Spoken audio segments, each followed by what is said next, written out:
Bonjour et bienvenue dans ce nouvel épisode de mon podcast Mon Psy part en live. Je suis Julien Borloo, psychologue à Lausanne et aujourd'hui on va parler de comment célébrer l'imperfection et réussir à valoriser ce qui a été cassé, ce qui a été abîmé en utilisant un concept japonais. Ce concept c'est celui du kintsugi. Alors en effet on va prendre le kintsugi comme une métaphore que l'on va appliquer à notre santé mentale, à notre vécu. Et le kintsugi, je ne sais pas si vous avez déjà vu ça, mais c'est une technique japonaise qui a été utilisée pour réparer des objets, souvent en céramique, avec de l'or. Donc le kintsugi, ça veut dire jointure en or, et c'est le fait de prendre des objets cassés, ça peut être des tasses, des assiettes, des pots, peu importe, et de les reconstituer. Et puis là où ça a été cassé, eh bien, on va utiliser de l'or pour les recoller, et donc en faire un objet à nouveau unique, magnifique. Et l'intérêt de cela, eh bien, c'est que plutôt que de vouloir mettre à la poubelle un objet cassé, ou plutôt que de vouloir cacher les fissures, les cassures, eh bien là, ça va les mettre en valeur. On va valoriser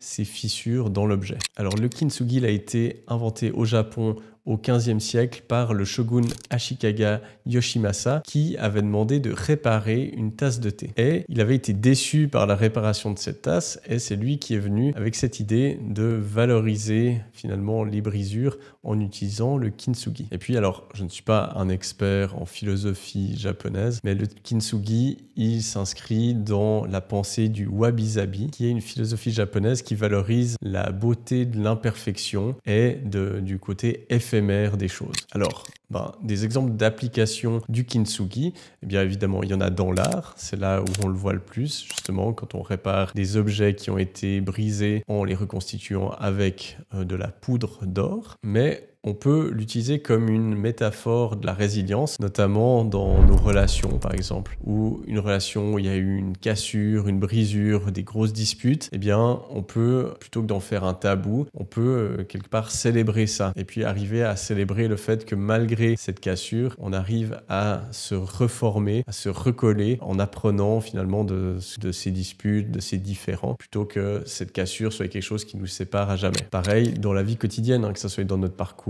sportif, dans notre job, dans nos relations, eh bien, plutôt que de vouloir effacer de notre CV, par exemple, de vouloir effacer tous les échecs, toutes les tentatives qui n'ont pas fonctionné, eh bien, c'est l'idée de changer d'état d'esprit pour arriver à revaloriser ça et à voir que c'est au travers de tous ces échecs, c'est grâce à tous ces échecs que on a pu enfin en être là où on en est aujourd'hui, qu'on a pu apprendre, qu'on a pu développer des compétences. Et donc, c'est vraiment, ça c'est un truc où dans notre société, on a beaucoup de peine. On a tendance à vouloir montrer que les highlights. C'est peut-être aussi dû aux réseaux sociaux, mais je pense que c'était déjà le cas avant. On veut jamais montrer le processus. On veut pas montrer les échecs, les tentatives. On veut montrer le résultat quand tout est beau, tout est réussi.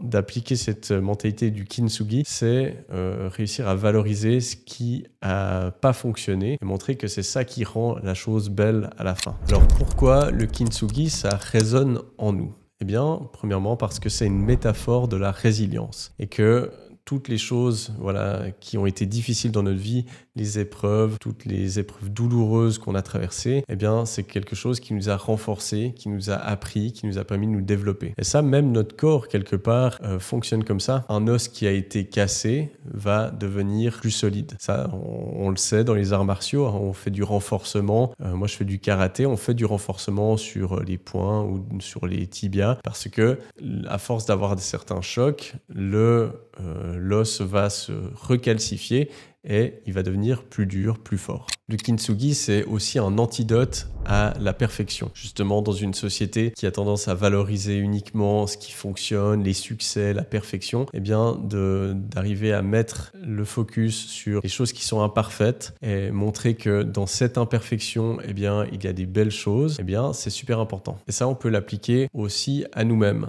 arriver à voir de la beauté dans ce qui est imparfait. Moi, ça me faisait toujours rire quand j'allais voir mon dentiste parce que, alors, je sais pas si vous le voyez, il me fait un grand sourire à à la caméra. Pour ceux qui écoutent un podcast, vous n'avez pas l'image.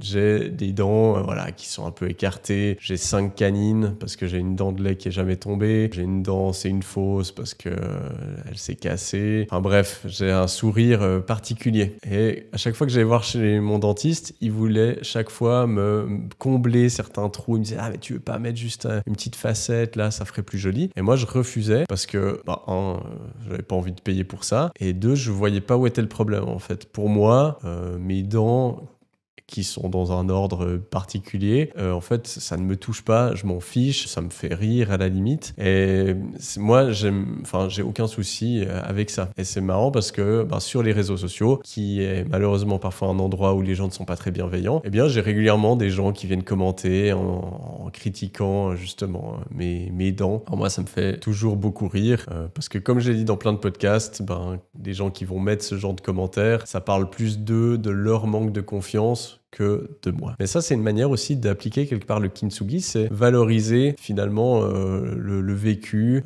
Voilà, ma dent cassée, ça raconte une histoire. Alors, je vais pas avoir honte que j'ai une dent cassée, puis qu'on voie un petit peu au-dessus, que c'est un peu plus foncé, parce qu'on voit qu'il y a une dent morte derrière, entre guillemets. Et justement, le kintsugi, ça permet de mettre un regard neuf et valorisant sur les épreuves, plutôt que de les dénigrer. Alors, comment appliquer le kintsugi à votre quotidien ?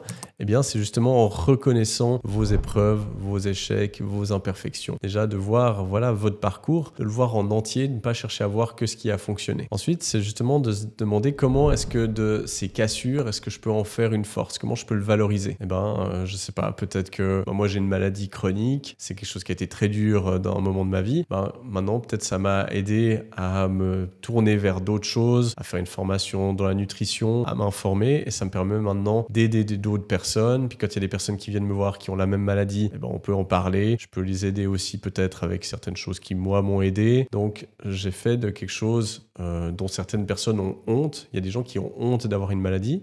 Non, moi, c'est quelque chose que j'accepte et que j'utilise pour en faire quelque chose de mieux. On peut utiliser également cela dans notre quotidien en célébrant l'imperfection. Comme je l'ai dit, être fier de mes dents qui sont éclatées, mon nez qui est tout tordu ou d'autres choses qui peut-être seraient pas dans les standards de beauté actuels, de valoriser ça. Toutes les cicatrices que j'ai sur le corps aussi, ça raconte des histoires. Ça, j'en ai parlé, j'ai fait un épisode vraiment là-dessus. C'est l'épisode 141 que vous pouvez retrouver sur Spotify et sur YouTube. Il s'appelle « Revaloriser nos changements corporels ». Et dans cet épisode, je parle de ça, justement, de comment arriver à changer notre regard sur des imperfections, sur des cicatrices, sur, quelqu'un qui a eu une grossesse, sur les vergetures ou la cicatrice d'une césarienne. Voilà, d'arriver à changer le regard et de ne pas voir ça comme quelque chose de honteux, de moche, de disgracieux, mais plutôt comme quelque chose qui est magnifique, en fait. Une cicatrice de césarienne, c'est magnifique. C'est le plus bel événement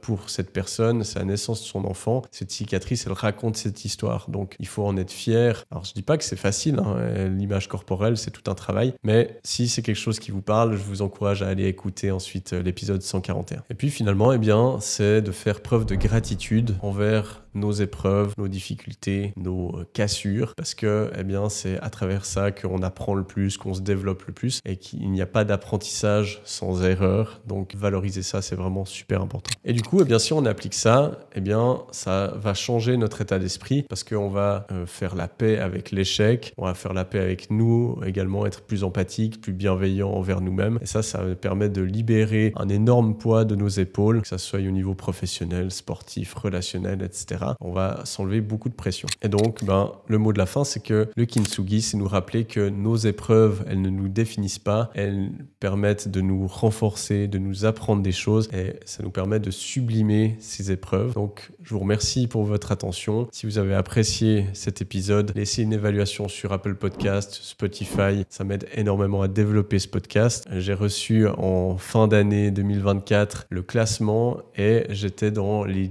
10% des des meilleurs podcasts vidéo sur Spotify. Donc merci parce que c'est grâce à vous que je peux le faire. Et si vous n'avez pas encore laissé une évaluation, s'il vous plaît, faites-le. Dans les infos du podcast, il y a mes infos pour me contacter si vous voulez faire une consultation. Il y a le site où j'héberge toutes mes formations en ligne. Il y a un tas de formations avec des thèmes très différents. Il y a des packs de méditation guidée. Donc si vous voulez travailler depuis chez vous avec mes outils, rejoignez-les. Et je vous dis à la semaine prochaine pour un nouvel épisode.